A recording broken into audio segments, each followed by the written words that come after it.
देश के पंतप्रधान नरेंद्र मोदी साहब जो अपने आप को बहुत दूध का धुला मानते हैं, जो कहते हैं कि मैं भ्रष्टाचार को पूरी तरीके से खत्म करना चाहता हूं, और बेचारे उनके भक्त जो है वो सही भी समझ लेते हैं, कितने भोले हैं उनके भक्त। अब उनको मैं सुनाना चाहता हूं, नरेंद्र मोदी साहब ने राष्ट्रवादी कांग्रेस के ताल्लुक से महज 4 दिन पहले अपने भाषण के अंदर क्या कहा था, ये आप सुन लीजिएगा। उसमें अगर मैं एनसीपी की बात करूं तो एनसीपी पर भी करीब 70,000 करोड़ रुपए के घोटालों का आरोप है।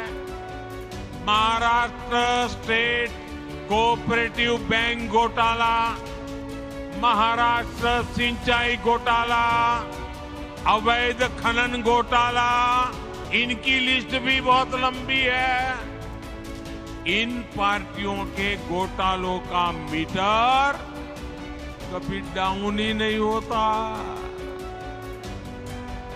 मैं तो कहूंगा कि बीजेपी के किसी कार्यकर्ता को कोशिश करनी चाहिए कि इन पार्टियों का घोटाला मीटर बनाने की एक बढ़िया, आप में से जो इनोवेटिव हो ना, बढ़िया इनके घोटालों का मीटर बढ़ा दीजिए। आपके दूसरे जो यहाँ पे महाराष्ट्र के एक उप मुख्यमंत्री है, जो खुद को भी बड़ा दूध का धुला मानते हैं, भ्रष्टाचार के विरोध में भाषण बहुत अच्छा देते हैं। अब उन्होंने क्या कहा है, जरा ये भी सुन ले। राष्ट्रवादी काँग्रेसची युती होणं शब्द धर्म नाही, शासनाही धर्म नाही। एक वेळ मला कोणीतरी विचारलं तुमचा विवाह होणार आहे का, मी म्हटलं एक मर्तबा लोग मुझसे कहते हैं कि आप राष्ट्रवादी के साथ शादी करने वाले हैं, तो उन्होंने कहा कि नहीं, मैं जीवन भर अविवाहित रहूंगा, मैं शादी नहीं करूंगा, लेकिन राष्ट्रवादी के साथ नहीं जाऊंगा। और आज के दिन उन्होंने शादी कर लिए है। अब इसका भी जवाब है तो आप देवेंद्र फडणवीस साहब आप दे दीजिएगा।